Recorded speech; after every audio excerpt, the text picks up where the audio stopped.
Theatricality and deception. Powerful agents to the uninitiated. But we are initiated, aren't we, Bruce? Members of the League of Shadows. And you betrayed us. We live in a twilight world.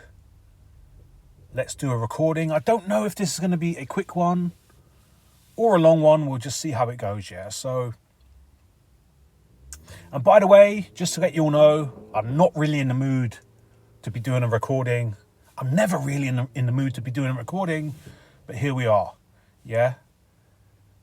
So if my tone of voice sounds not very interested, it's because, you know, it's Sunday evening and I'm quite tired. Today is the 2nd of November, yeah? So that's 2/11. Tomorrow is the 3rd of November. So there's your 3/11, there's your 33 encoded, and then the following day is a full moon. So, you know, if something was going to happen on the world stage, tomorrow and the next day would be optimal in regards to, you know, lunar cycles and numerology. Yeah, you got your 33, and then the following day you got a full moon. You know, we've all been pointing this out for years. Signs, symbols, colors and numbers, lunar cycles, solar cycles, pagan cycles, you know. So yeah, the point I'm trying to make is things might be very different tomorrow, but we don't know. We're not in the business of making predictions here. We're just pointing out things that kind of legitimize that this reality is not what it seems. So the question at hand, will the USA invade Venezuela? At this moment in time, nothing has actually happened other than warships, US warships, have appeared in the Caribbean Sea. But, as usual,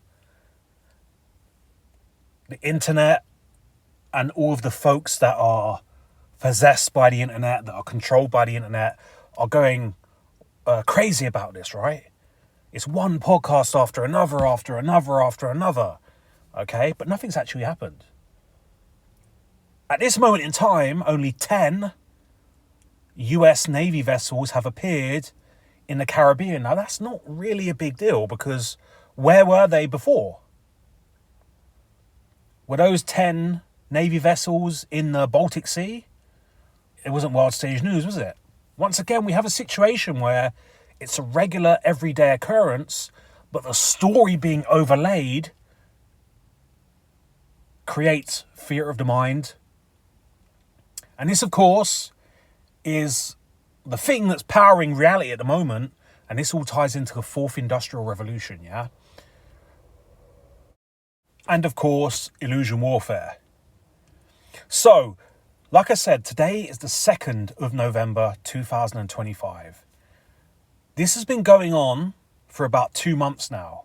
I think it started in about August time. Trump, the double-cross president, comes out and talks something about Venezuela, about declaring a war on the narco-terrorists. Now, narco-terrorist, you know, this is amorphic, yeah? They could claim that anything or anyone is a narco-terrorist. Once again, we have an amorphic enemy. Bit like the Taliban. The Taliban were an amorphic enemy, weren't they? Al-Qaeda are an amorphic enemy. Terrorism in general, they can claim I'm a terrorist. They can claim that you're a terrorist.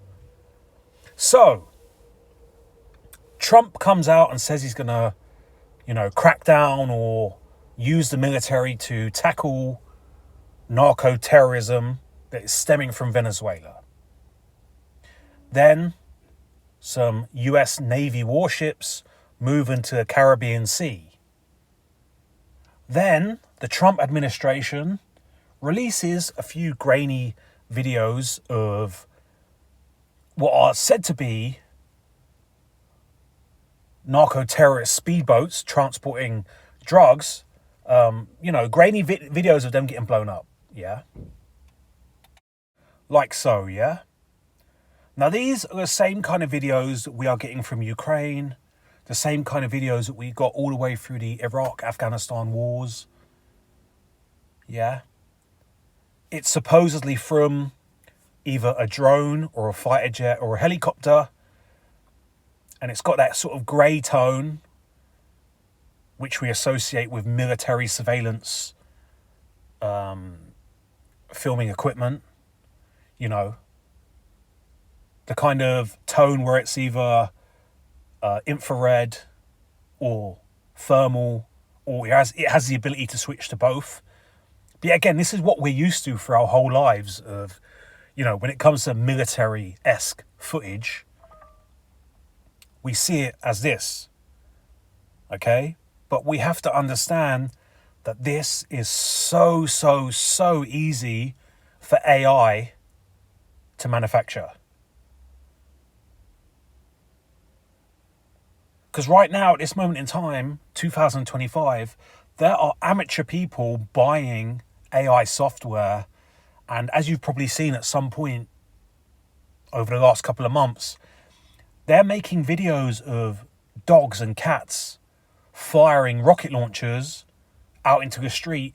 And it's kind of accurate in regards to the shockwave, the lighting, the whole kind of physics of, the rocket coming out of the launcher, the dog holding it, how he's getting moved around. Everything is kind of identical to how it would be in real life.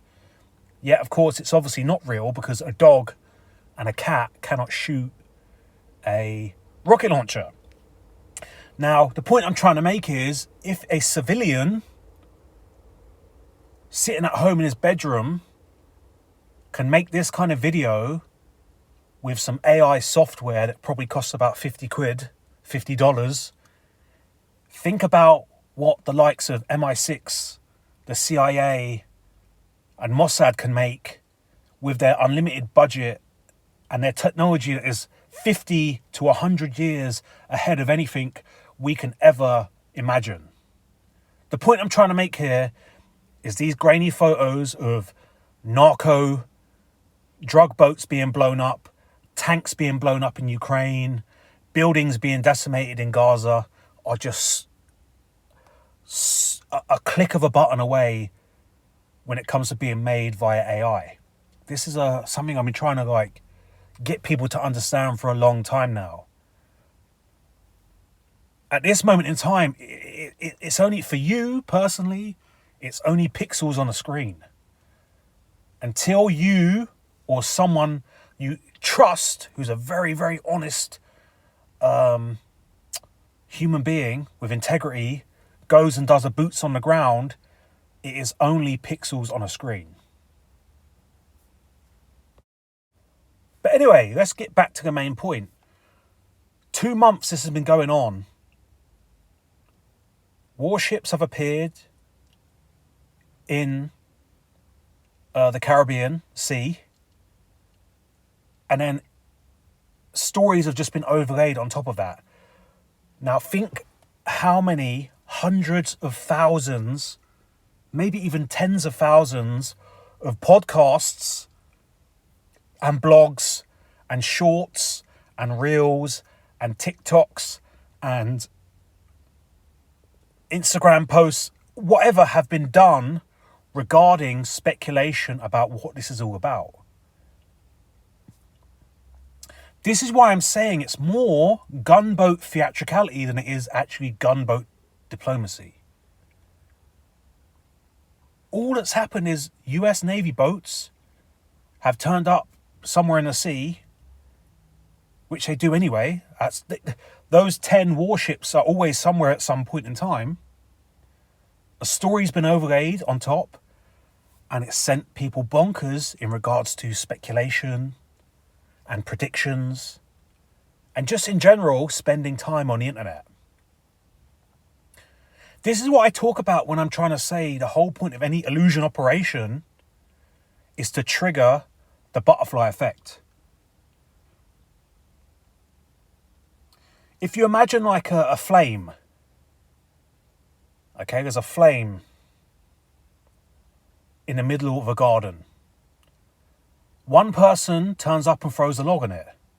Now 10 people turn up and throw a log on it. 1,000 people turn up and throw a log on it. This fire gets bigger and bigger and bigger. But that's, I'm using this as a metaphor for people giving fiction their time, energy, and attention. Because we've got an abundance of so-called experts and pundits, both on the normie side and the alternative media truther side, and their whole job is to talk about the latest thing. And this here situation, which is nothing but boats being in the ocean, which they do anyway, has just, like I said, man, is, no pun intended, but it's the face that launched 1,000 ships, yeah? And nothing's happened so far. Something might happen tomorrow, but at this point, 2 months of these experts, pundits, influencers talking about it, they've supercharged it on a conscious level. I'm talking about the collective conscious, the collective subconscious, all of that stuff now. They've supercharged it. And all it was Trump and his administration releasing a few grainy photos on top of warships being in the ocean like they normally are anyway. You get what I'm saying? Nothing becomes something. The purpose of the illusion is to manifest a real response or reaction. It triggers the butterfly effect. What starts off as a fiction becomes real like a tulpa, like an egregore, because people give it their time, energy, and attention. This is a big problem with the whole YouTuber, blogger, TikToker, Instagrammer, industrial complex that we have right now, because these YouTubers, they are now dependent on views, likes, and shares. And to get them views, likes, and shares, they have to talk about the current thing. And they will never ever point out that the current thing might be a deception campaign, and that them there talking about it is also a part of the problem. This is the elephant in the room that I seem to be the only person addressing right now. Everyone wants to talk about how evil the banking system is. Everyone wants to talk about how evil Big Pharma is, the military-industrial complex, the political system, the illusion of choice. But no, none of these fuckers ever talk about the internet and how the internet is pure evil, in that it's basically like, it's regular TV times a million, add a billion in regards to how it works, in regards to putting images in people's minds, into the theatre of their mind. Yeah? Television. We call them smartphones, but nobody's using them as a phone. It's a pocket television. Television. It's telling you a vision. It's putting visions into your head which influence the theatre of mind individually and collectively.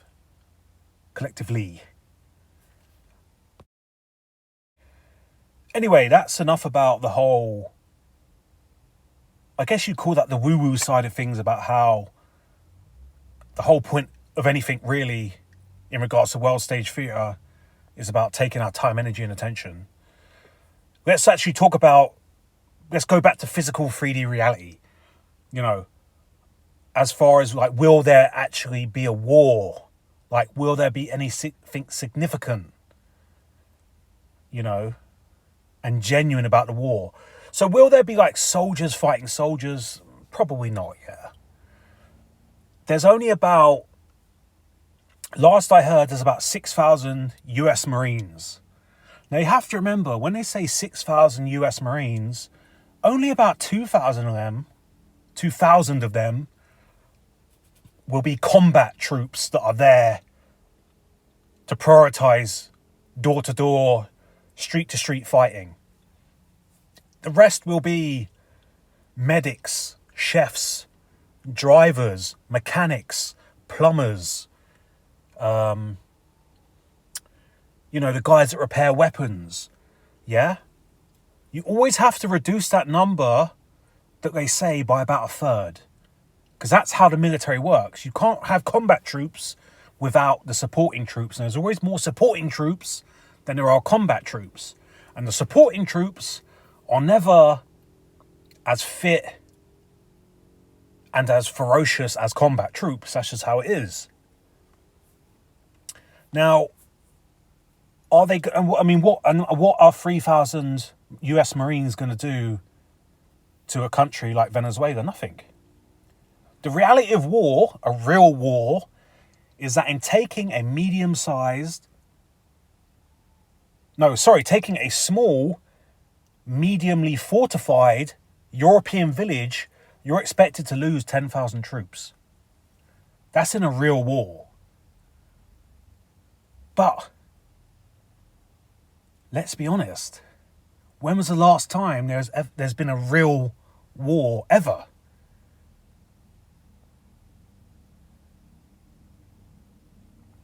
So how I think it will go down, if there is any potential action, is they're going to be bombing empty, just like Ukraine, they'll be bombing empty buildings and then overlaying a story. So we might get shown a footage of a Tomahawk missile smashing a building up, blowing a building up in Venezuela somewhere. God knows where. It will probably be in the middle of nowhere where no one can actually go and verify it. And they'll claim that they've just taken out an insurgent force. And then that's it. That little small 10-second clip will get shown all around the world over and over and over and over. But the story is they've killed 100 narco-terrorist insurgents. They've actually done 100 strikes today, blah, blah, blah. Yeah? That could be possible. I mean, allegedly, the USS Gerald Ford, the largest aircraft carrier, along with the supporting strike carrier group, is heading over there as well. So that means they're going to be doing potentially airstrikes. There's already wild stories going around about CIA Night Stalker troops running around, already kind of doing sabotage missions. There's already wild stories going around that Russia flew over some Wagner mercenaries to help defend Venezuela and help train up their troops to repel any US forces. Now, yeah, again, this is all stories, yeah?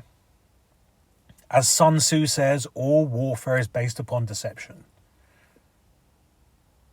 If you remember back in World War II, the BSC, the British Security Coordination, set up in the USA and started manipulating the politics and the media. And part of that manipulation was all of these wild stories like the Germans were running out of troops. The Germans were days away from surrendering. That British commandos had parachuted in and captured 400 SS units. It was all just bullshit stories. Venezuela is going to be very tricky to get to. It's very expensive to get to already. The second the war kicks off, I guarantee you, like always, they're going to stop flights going in so that regular, honest citizen journalists like myself are not going to be able to go in there. Obviously, the land borders are all going to be closed, all under the guise of war and the preparation for war, like martial law, lockdowns and curfews.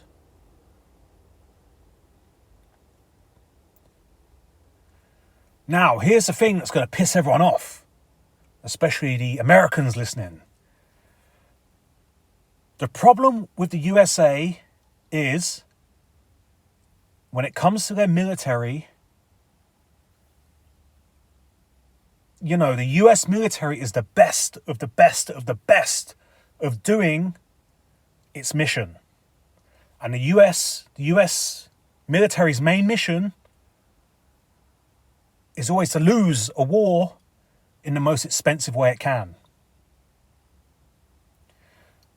The USA is very good at dropping bombs, and it very quickly moves in. The problem is, it can never really win the war, and it takes forever to get out. Example, Vietnam, Afghanistan. Now this, of course, is all by design. The modern US military was set up and created by the British in World War II.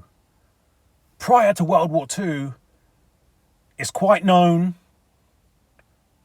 that the US military was very poorly trained, was very ragtag, was mostly cavalry units, and was, in the world ranking, was lower than like Yugoslavia. But of course, 500,000 came over to the UK during World War II after they had been tricked and manipulated into fighting the war for the British. Not for the British, but for the City of London. And the British trained up the US military in the likeness and image of the British military.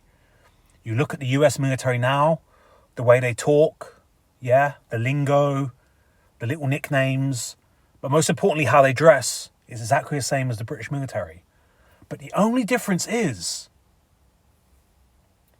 that they're designed to lose every war they partake in.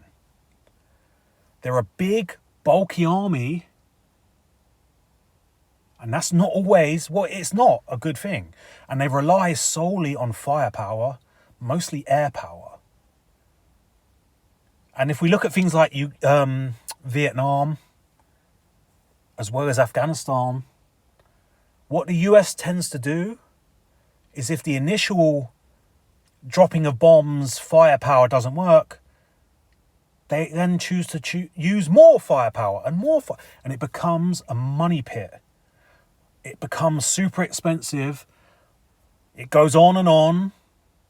They lose and lose and lose, and eventually they get to the point where they just pull out and don't talk about it anymore.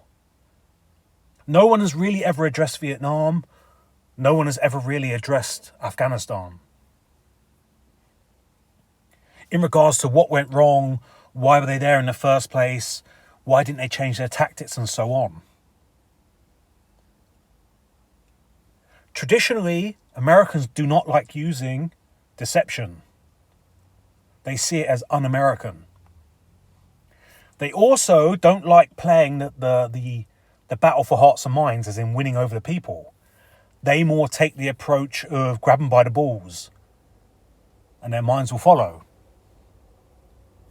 In many ways, although the British and US military is the same military, they're opposite, aren't they?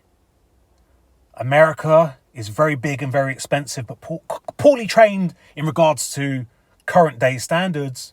The British military is tiny, but it's very high. Although the standards have dropped lately, it's still very high standards in compared to the USA and Russia. And like I said, their approach is grab them by the balls, where the British, their approach is the battle for hearts and minds. You've got to win over the people. And once you win over the people, you eventually get them on your side and get those people to fight for you. The Americans don't do that, and they just end up creating more and more enemies and more hostile activity towards them. Vietnam, Afghanistan, they have to eventually pack their bags and run away and just never talk about it again.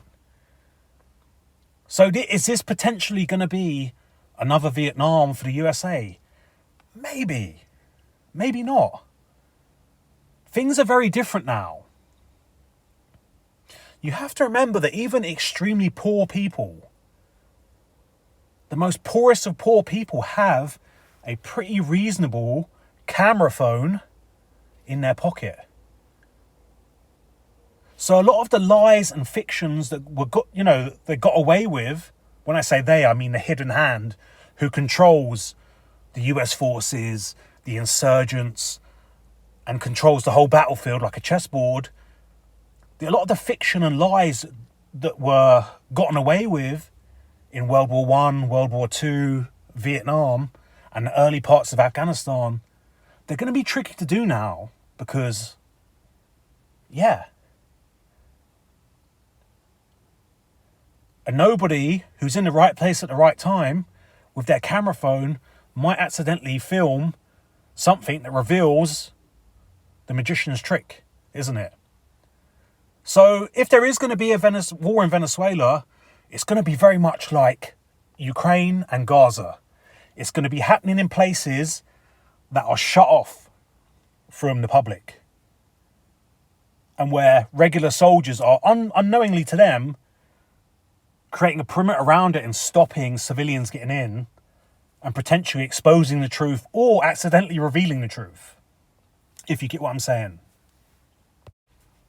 And just to remind people, like for Ukraine, for example, when the Soviet Union fell in 1991, Ukraine had a population of around 50 million, 55 million, some people say.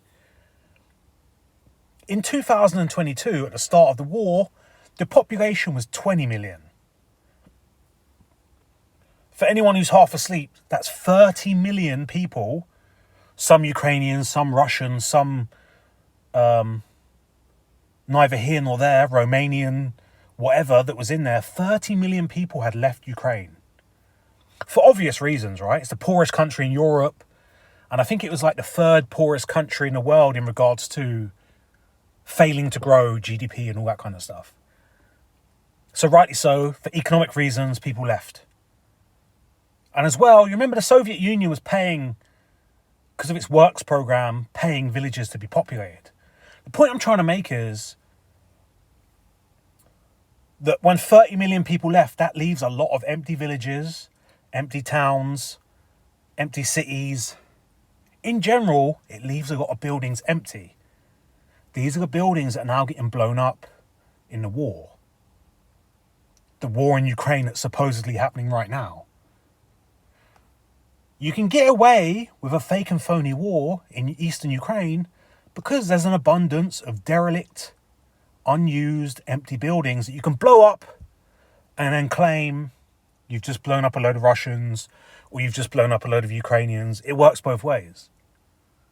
The people at the top of Ukraine, the people at the top of Russia, these vampire politicians that are not really for their country but really work for the hidden hand. They really work for the City of London, let's be honest.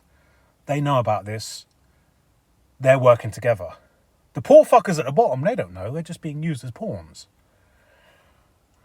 Back to Venezuela. I don't really know the background of Venezuela in regards to population, say 10 years ago versus population now.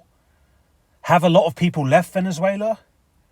Is there a lot of empty buildings, empty cities in Venezuela? I don't know. To my knowledge, which is not a lot, I haven't really looked into Venezuela that much whatsoever. I might do it at some point in the week. I'm not aware the situation. But maybe you yourselves at home listening to this, maybe you know the answer to that, or maybe that's something you can research. Because if there is, say, a part of Venezuela that is, say, near enough derelict, or the population has gone down dramatically to about 20%, that's where the war will happen. They'll evacuate the people out. Both sides will be moved around like pawns on a chessboard. You know, the Venezuelan militia types will be told to go in on a Monday they'll be told to pull out on a Tuesday. 24 hours later, the US forces will be told to go in. Now it's all clear.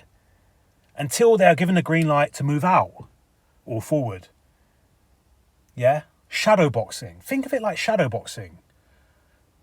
Imagine two boxers that are facing each other, but instead of hitting each other for real, like a real boxing match, or even like a sparring match, they're both shadow boxing in each other's direction. So yes, the punches that are being thrown are real. The jabs, the hooks, the uppercuts, they're being thrown are real, but they're not hitting anything. They're not hitting anything significant. Yeah? I mean, that's one scenario that could happen. Ultimately, nothing could happen. For all we know, in a couple of days' time, this story will just vanish and we'll hear nothing more about it because the next thing will have come up. And when you say to all of these people that have spent the last 2 and 3 months talking about, will Venezuela be the next war?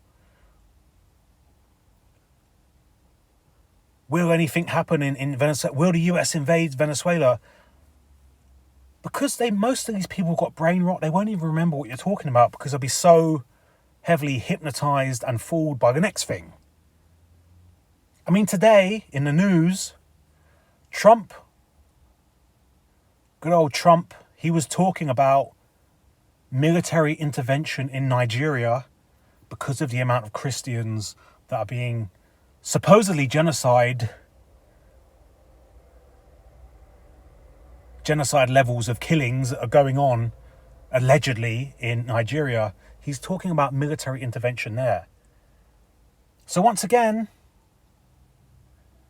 next thing you know, they could move their warships around around Nigeria, and then that will be the new thing, and no one will remember the amount of hooping and hollering that went on about Venezuela. Because that's how things are like that now, isn't it? It's one thing after the next, one thing after the next, one thing after the next. And you can't really nail anything down on the current thing because by the time you do, it will be old news. Yeah?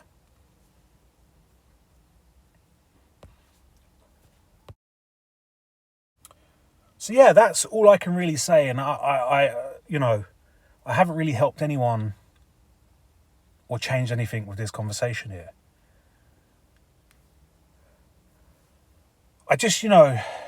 We're in World War 33.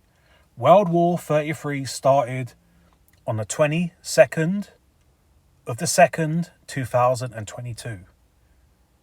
And for it to be a world war, stuff has to appear like it's happening on multiple different continents. You always have to remember as well,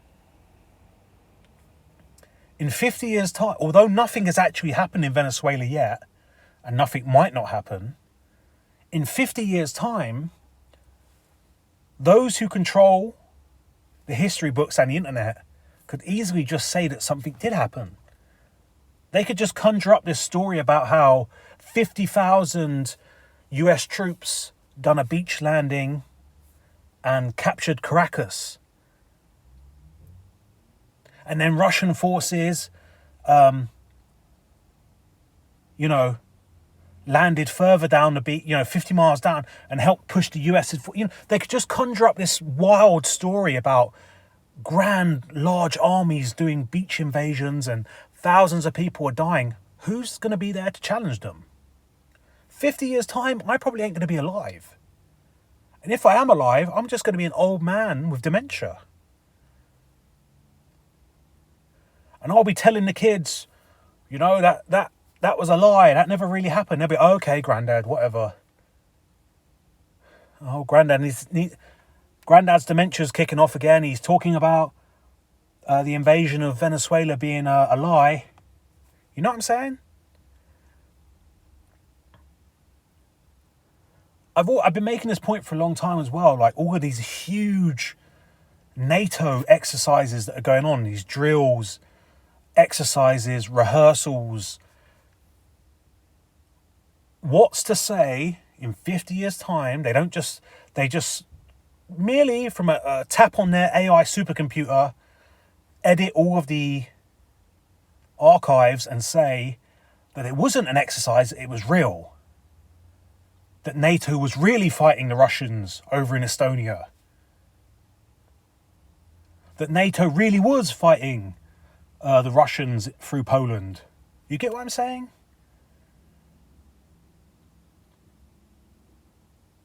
Very easily done. And because there really was a strike carrier group and 10 warships in the Caribbean, you're technically going to have receipts. You're going to have physical evidence that backs up the lie.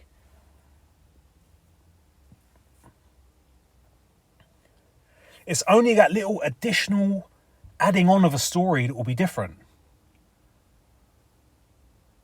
Because you might get some person in the future in 50 years' time that's like, I want to go and double check that supposed war that happened in Venezuela. And then they'll go and they'll check and they'll see, oh yeah, there was actually 10 warships in the Caribbean Ocean. Yep. There were American troops in Trinidad and Tobago. There's photos going around. There's bank receipts where these American sailors and Marines were in restaurants buying food on their off days. The physical element, the structure of the physical story is there in place. It's only the story overlaying the top of that needs to be manufactured. I always like to use this example, right? The magician on the stage. The magician says to the audience, now, with the power of my mind, I'm going to levitate across this stage. And of course, there he is. He's levitating across the stage. And it's not that he's not levitating, it's a story he's told that is not true. He says he's using the power of his mind, but really he's using a very thin 2mm steel cable that's invisible to the naked eye, along with the smoke and mirrors that's, concealing his cable and pulleys up above, which of course is dazzling and distracting the audience, right? From looking above the magician's head. You've also got a beautiful assistant, strobe lighting, or very loud music, all of that stuff. But listen, the magician, he is still levitating. His feet are not touching the ground, right? He is definitely levitating. It's just a story he's told the audience is not true. He's overlaid a story that he wants people to believe in.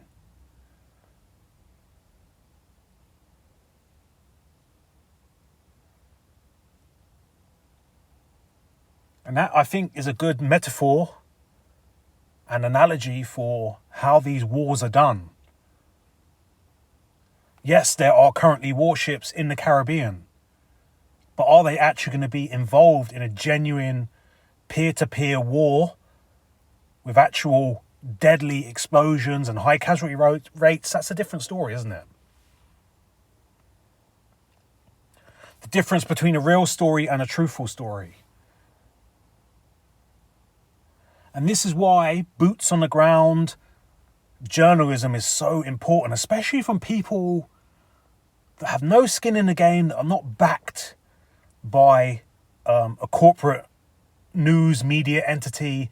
Also, we don't want people that are like YouTubers who only care about likes and shares and retweets and basically making coin on YouTube, who are gonna, they're going to be just as guilty as the mainstream media when it comes to sensationalizing what's happening or exaggerating what's happening or dramatizing what's happening, all to get eyes on their content, right? But anyone out there that knows, like especially myself, that knows that getting funding for genuine citizen journalism, that when it's very truthful, can be very boring. It's hard to do, man. Nobody's really interested in truth. Most people that call themselves truth seekers are really thrill seekers, but they try and make out that they're all about truth and justice and making the world a better place. But the reality is, when you go to somewhere and you expose what's actually going on, it's going to be very boring because there's nothing going to be going on.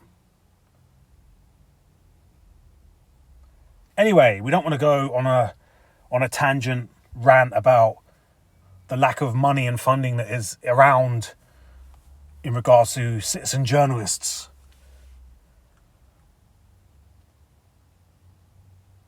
Let's just see what happens, okay? That's all we can really do at this moment in time. And then, we'll take it from there, isn't it? Anyway, let's wrap this up. I'm getting sick of hearing my own voice talk. This must have been a good half an hour. I haven't really given anyone any answers or anything because I don't, like I said at the beginning, I don't really want to be involved in trying to be a smart ass that makes predictions and all this kind of stuff. Yeah. We must make sure we don't end up like all of these kind of truther alternative media and the mainstream ones that are being a part of the illusion and being part of the problem. We don't want to be like that. We want to shine light onto the darkness. We want truth to shine through all of the lies. That's what we want to do. Yeah. This is not about being popular or exciting and getting views and stuff. In fact, we want people off the internet. The biggest problem right now is people spending their time, energy, and attention on the internet. And all of these wars are doing that, especially these build-up to wars like we can see right now.